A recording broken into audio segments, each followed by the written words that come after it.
In this season 11 premiere episode of Dark Winter Nights, True Stories from Alaska. And there must have been 1 million shrews living in that house. Because when he pulled it down, it was like rain. It was just like rain. And so I didn't help him with that project after that. And Lilley discovers the joy of moving in with her boyfriend comes with the nightmare of hundreds of unwelcome house guests. And Gwen Helms realizes that her wedding party may not be made up of the most empathetic women in the world. And my other friend finally catches up that we were just bear sprayed, so she's like, oh, and she's laughing about it. Young Love, coming up next on Dark Winter Nights, True Stories from Alaska. I'm Rob Prince.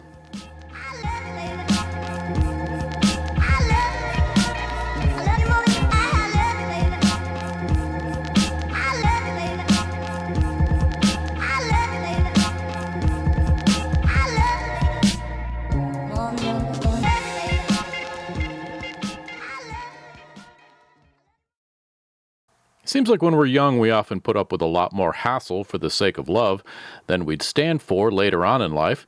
The thrill of being in those first grown-up relationships can outweigh a lot of red flag issues. And Lilley discovered in her early 20s that the cost of living with her boyfriend was sharing the house with his approximately 1 million roommates.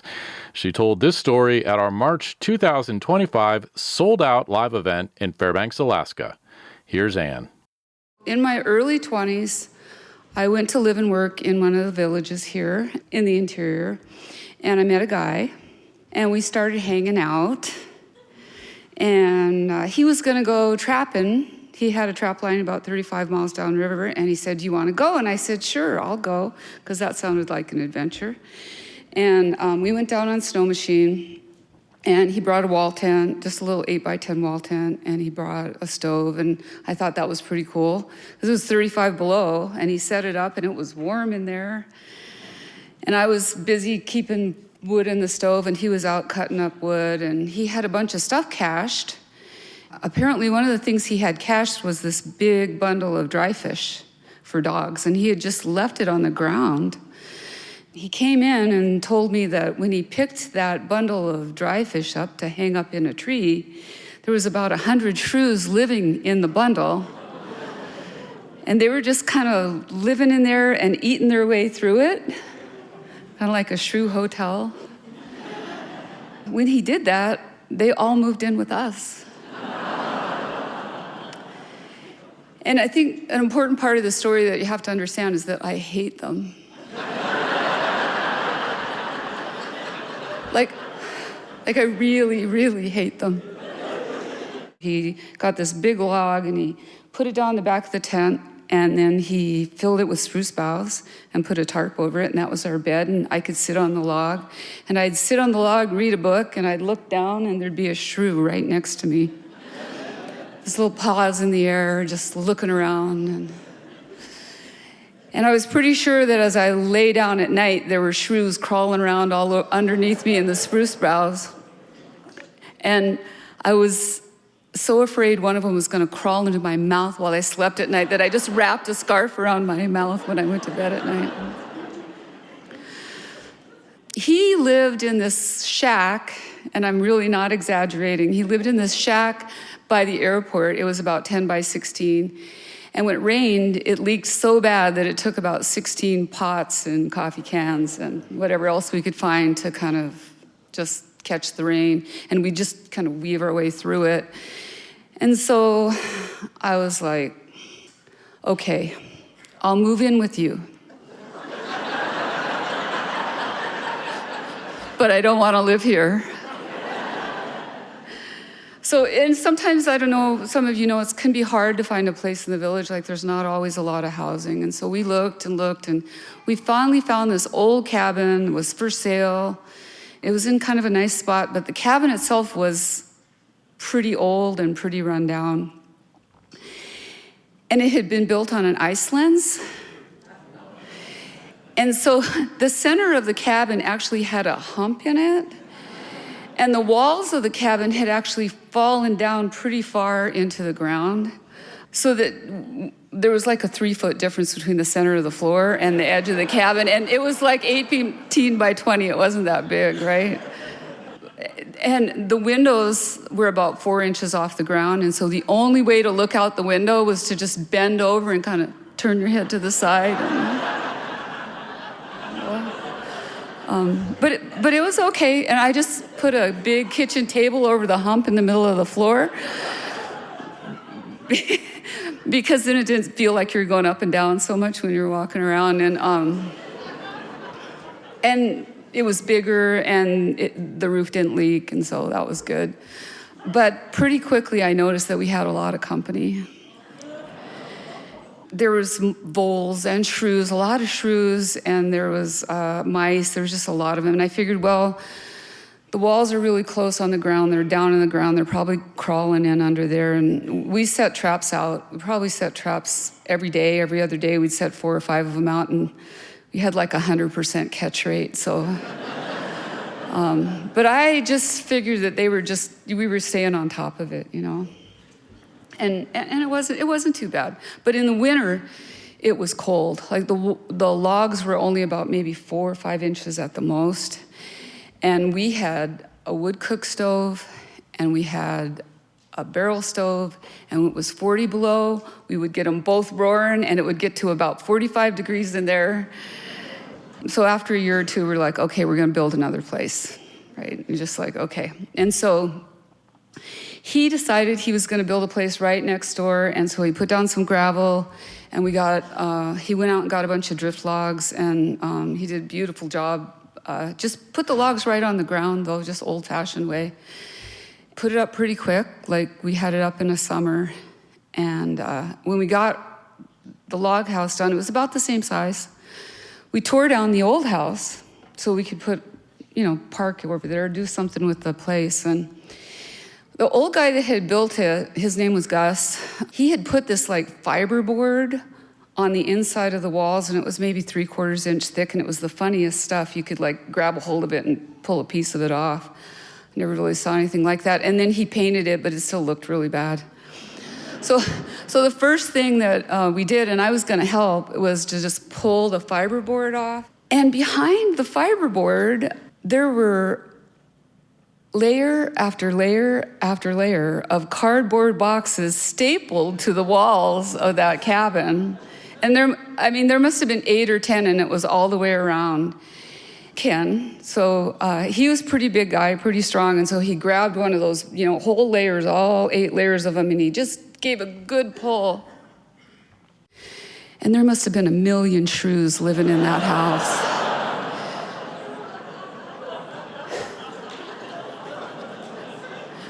Because when he pulled it down, it was like rain. It was just like rain. And so I didn't help him with that project after that.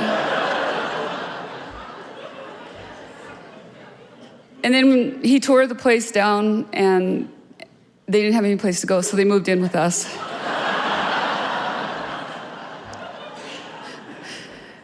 So it's like being cursed, There's a theme here. And the new house was pretty nice. It was warm, and I could stand up and look out the window. But we still had a lot of company. And we put out traps, and had a pretty good catch rate, pretty frequently. But I figured they must be coming in under the logs on the ground. I figured we were keeping up with them. There couldn't be that many. So the thing you have to understand about shrews, and why I maybe don't like them all that much, is they're really, really small. They're like 2 inches, maybe 3 inches, the big ones. And they have these really long noses, and they look like possums, kind of. And they have these sharp little teeth, and they have beady little eyes. They're predators. They're not like, yeah. And and they have voracious appetites. They eat 1 or 2 times their body weight every day, and if they don't, they die. And so they eat any kind of meat at all, including each other. And so it was the cannibal part, I think, that got me. So you have this background level of like, there's shrews, right? They're there, they're there. You're catching them, it's okay. But then in the back of your head, there's things are gonna happen. You just know, like sooner or later, things are gonna happen. So I got pregnant.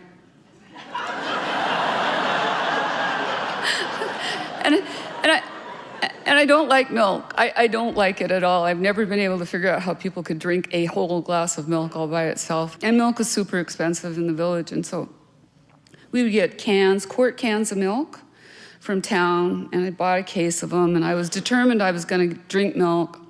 And we didn't have a refrigerator, so I just put the milk on the floor to stay cold, and I'd open it with one of those little church keys.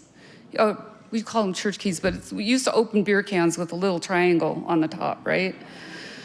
And so I would take berries. We had a blender, no fridge, but we had electricity and I had a blender. So I'd make these little berry shakes. And so I had just made myself a nice berry shake. It's not like I didn't think about it. So I'd always make the holes really small, right?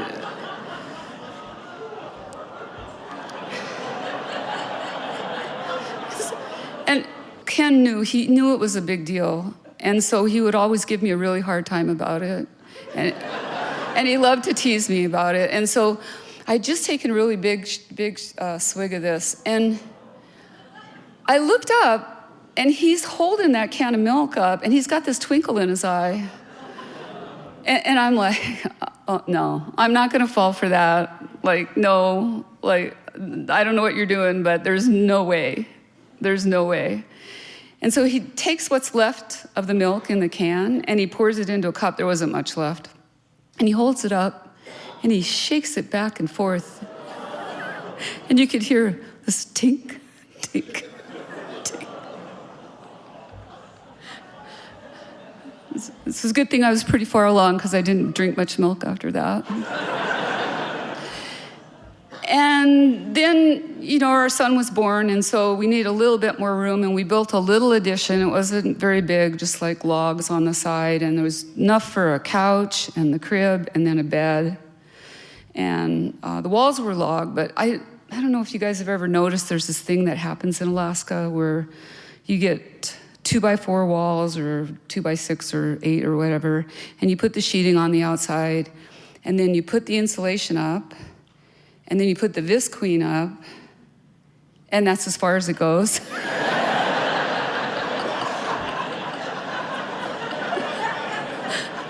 So right?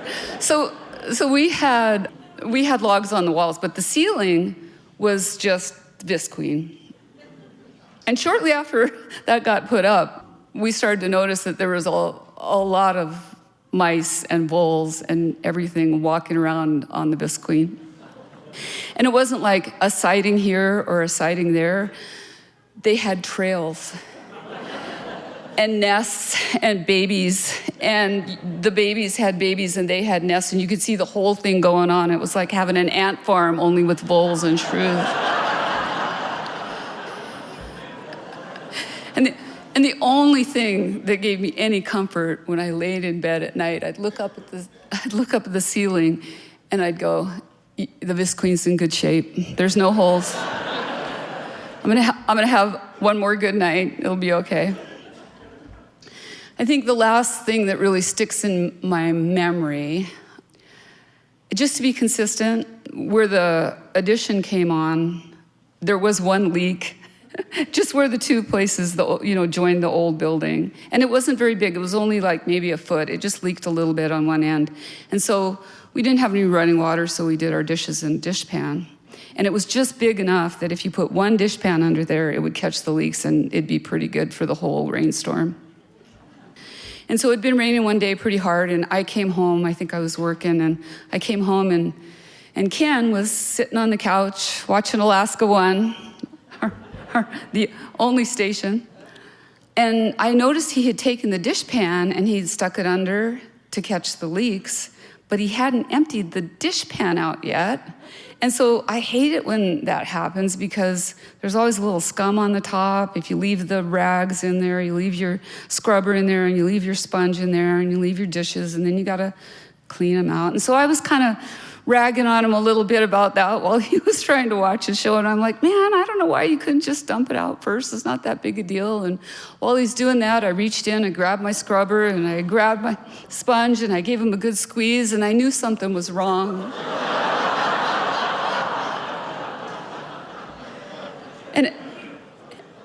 And I just kind of opened my hands.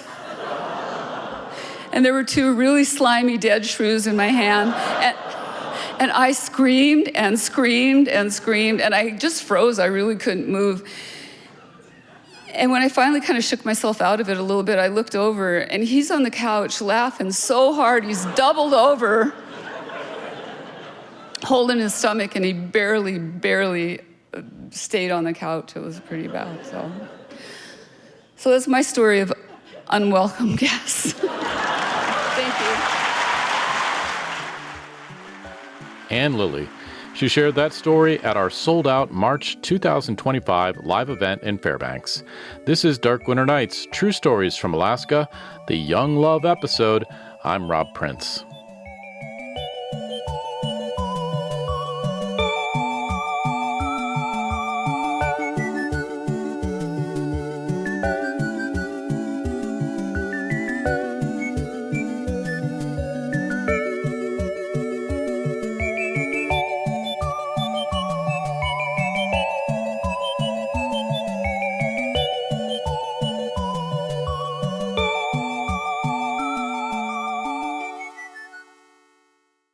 If you'd like to see Dark Winter Nights live and in person, our next big live event will be Saturday, November 22nd at 7 p.m. in Lathrop High School's Herring Auditorium.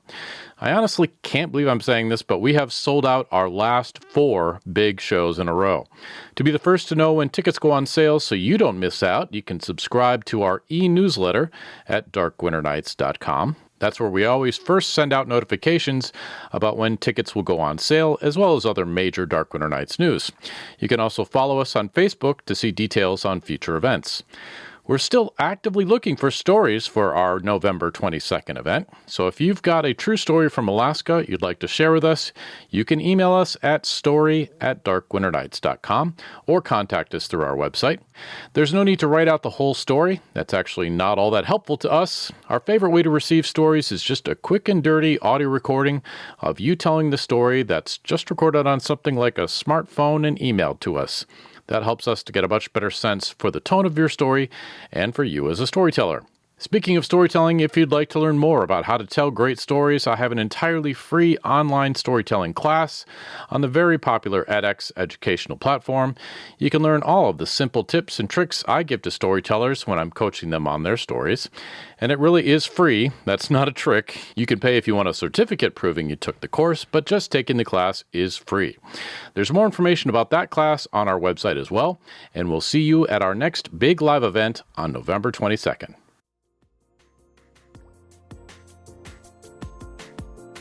If you're enjoying Dark Winter Nights True Stories from Alaska, you might like our sister podcast, My Michigan Story, Life in the Great Lakes State. Similar to Dark Winter Nights, My Michigan Story is all true stories from Michigan told by the people who experienced them. Turns out Michiganders can get themselves into some pretty crazy situations, just like Alaskans can. You can listen to My Michigan Story, Life in the Great Lakes State, wherever you get your podcasts, or on the website mymichiganstory.com. That's michiganstory.com. Gwen Helms was the audience storyteller at our March 2025 sold-out live event in Fairbanks, Alaska, which means she got up on stage in front of 1,300 people with zero warning and no coaching and told her story amazingly well. Why people continue to volunteer their names to be our audience storyteller for these events continues to amaze me. I couldn't imagine doing that, and I hosted the live event for 9 years. Anyway, here's Gwen Helms with a story about a bachelorette celebration that turned out a lot, I guess you could say, spicier than anyone involved was planning it to be. My story is my bachelorette story.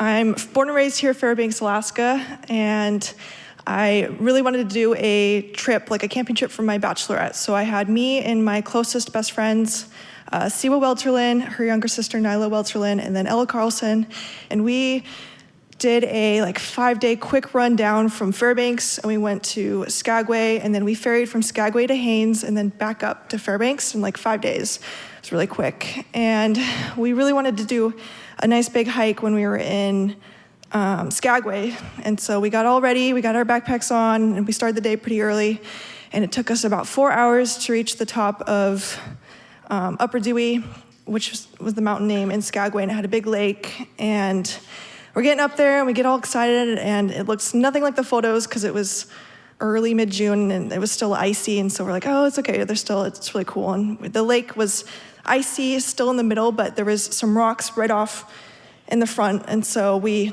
took off our shoes, we put our sandals on, and we waded out up to our waist to get to these rocks, and we're like, we're just gonna eat out on these rocks. And we ate out there, we had our, I think it was chicken teriyaki or something from Mountain House. And my friend put her drone up and she got her drone footage.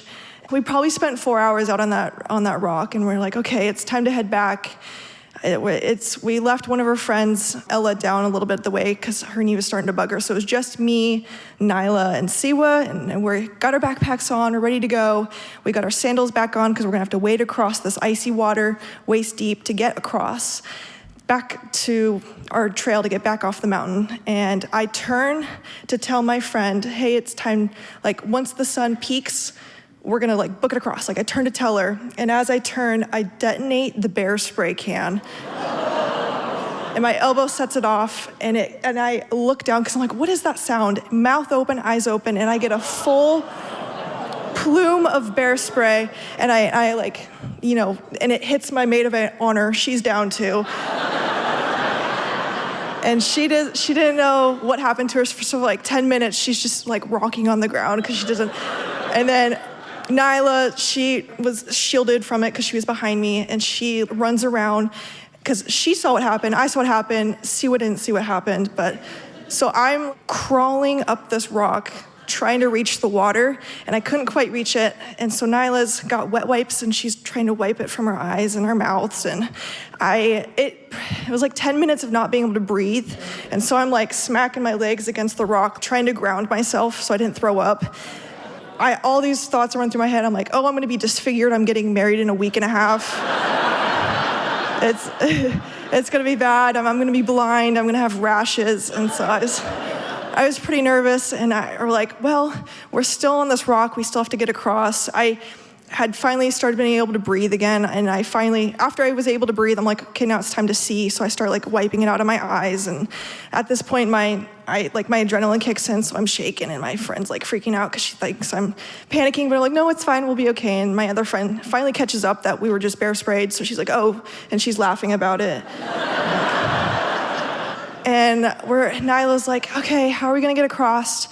And we hear noises, and these 4 Jamaican men come up and they crest, and I could hear them. I'm not good with the Jamaican accent, so I'm not gonna attempt it, but they're really excited that they just crest, and they're this beautiful view, and they see us rocking on the rock, because we're we can't breathe, we can't see. And so one of them kind of comes over, and he's like, are you guys okay? And we're like, no, can you actually pass us the log to hold to come across? We're like, we kind of need help. And they're like, okay. And so one of the guys in extra tough boots and sweatpants wades across to us, and he gives us a piggyback ride, and he gets us across, and he gets me and Siwa over, and then Nyla comes over with all 3 backpacks on her back, and Nyla's the true hero of the story. She did a lot for us that day, and she even put it in her scholarship essay, so hopefully she gets scholarships. But we end up getting back onto the trail side, and at this point we've got a leftover sports bra and a pair of shorts that were getting damp to hold to our face because it's burning, it hurts. And we're like, oh, okay, we need to get going a little bit, and it's a pretty steep hill, so after about the first 5 minutes of getting off the hill, we're out of snow and we're like panicking because it's the stinging is setting in. We have to get out fast. And so what took us 4 hours to get up, me and Siwa sprinted down in an hour. We got to the bottom where there was a lower lake that we were able to kind of like keep cold and wait for our other friends. And 2 of the 4 Jamaican guys ended up sprinting down with us because they were worried that these like weird kids needed help. We were unsupervised, just recklessly running with rags to our faces. But we got to the bottom, and at this point it was, I think, 10:30 p.m. and so the grocery stores and all the gas stations were closed. And we're like, well, we wouldn't mind kind of getting a little attention. We didn't really know what to do. I didn't want to be disfigured in like a week and a half. And so we went to the fire station. They're like, well, we can't really do anything for you, but the after-hour urgent care is there for you. And so we went there, and they gave us cortisone cream and Super Duty eye drops. And we were, at that point, staying out of my dad's truck, so we didn't have like any way to shower, so we went to the docks, and we did the quarter pay at the docks, and we were able to get a little bit of water. And it was like a second hit, the hot water would activate the peppers again, and that was pretty painful. And it was midnight.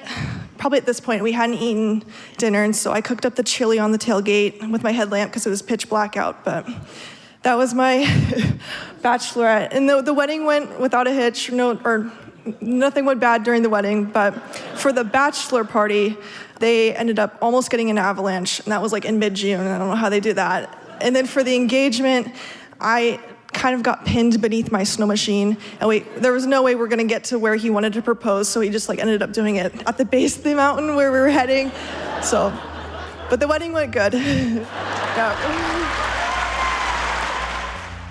Gwen Helms. She was the audience storyteller at our March 2025 live event in Fairbanks, which means we called out her name on stage and she came up in front of 1,300 people and told her story with no warning. Awesome job, Gwen, and keep the safety on that bear spray for the next hike. Thanks so much for listening to this Season 11 premiere edition of Dark Winter Nights, True Stories from Alaska, the Young Love episode. Today's episode was edited by myself, Rob Prince. Story consultation by Lori Neufeld. If you're enjoying Dark Winter Nights, True Stories from Alaska, you might like our sister podcast, My Michigan Story, Life in the Great Lakes State. Similar to Dark Winter Nights, My Michigan Story is all true stories from Michigan told by the people who experienced them. Michigan may not be the untamed wilderness that Alaska is, but it doesn't mean Michiganders can't find their own unique ways to get into some messy situations. You can listen to My Michigan Story, Life in the Great Lakes State, wherever you get your podcasts, or on the website mymichiganstory.com. That's michiganstory.com. If you'd like to see Dark Winter Nights live and in person, our next big live event will be Saturday, November 22nd at 7 p.m. in Lathrop High School's Herring Auditorium. To be the first to know when tickets go on sale so you don't miss out, you can subscribe to our e-newsletter at darkwinternights.com. We're still actively looking for stories for that event, so if you've got a true story from Alaska you'd like to share with us, you can email us at story@darkwinternights.com or contact us through our website. We'll see you on November 22nd.